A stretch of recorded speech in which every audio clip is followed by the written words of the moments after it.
far as what we're seeing here locally, the ice that you saw in some of those pictures, no, that was not artificial intelligence. That was a half of an inch of ice that accreted in some parts of our state. Anything over a quarter of an inch can cause problems. So a half of an inch, yeah, it caused some big problems, and it still will continue with the wind speeds that we're seeing out there throughout the overnight hours and into tomorrow. Let's take a live look outside, though, right now in New London, where the wind is gusting well over that 23. The 23 you see there out of the west, that's sustained, gusting up and over 30. But look towards the top of your screen. That's the moon there. The clouds are beginning to break. Temperatures, 38 degrees. They actually climbed at one point earlier this evening into the upper 40s. Through Bradley, 36 degrees. We actually reached our high temperature in the Hartford area just about an hour and a half ago. 38 degrees was the high at 10 o'clock at night. That's when we saw that. But the wind speeds right now out of the west-northwest sustained at 22.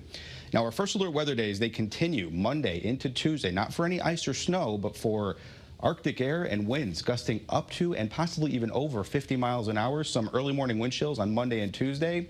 We're talking at or below zero. First alert live radar getting a well-deserved break after this weekend of the wild weather that we've had, from the ice to the snow, the sleet, and even some heavy rain. Wind advisories, though, we're transitioning to the wind that's out there right now, and it's gusty in some spots. These are sustained winds out of the west and northwest, anywhere from 10 to 20, even in some cases near 30 miles per hour. The gusts at this hour near 40. Check out Tweed, 40 miles per hour, the wind gusts there, 25 to 35 for everybody else. But we've already had reports. Danbury, 52 mile per hour wind gusts. Salisbury, 51. Meriden, 41.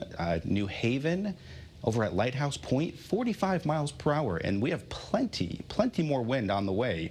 Solid 24 hours of some strong wind gusts. Now, these temperatures, upper 20s to even a few upper 30s, they do not feel that way. You're feeling like teens and low to mid 20s, a few upper 20s along the shoreline. Everybody, though, drops another 20 degrees or so by morning, so expecting sub-zero wind chills to start the day.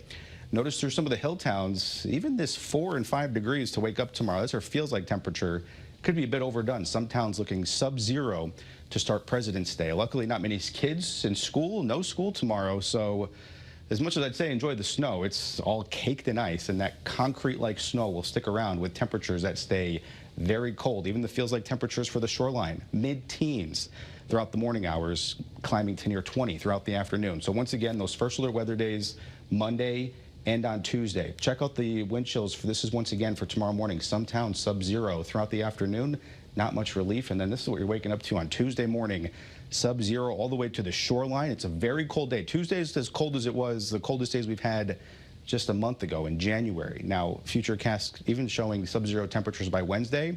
If that holds true, we'll end up most likely even continuing that first alert weather day through Wednesday. And then Thursday, we're about 3 to 4 days out from the potential for a system. Is it looking likely or less likely? Well, the way things look right now, a little less likely. Here's 7 a.m. There's a good agreement, I should say, that there will be a storm. But how close does it come to Connecticut?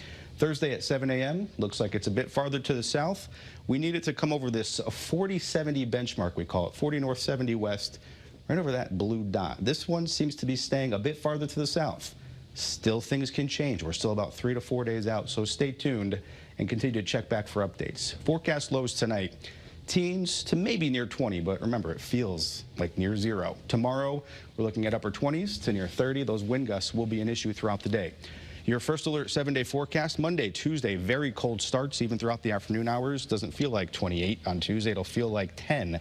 And then that chance for snow on Thursday, we're watching it right now, looking like maybe a glancing blow, ending the week 36 degrees and more mild even by next weekend as temperatures get closer to our average of about 40 this time of year. Sam? Scott, thank you. People across Connecticut spent the day cleaning up this winter mess.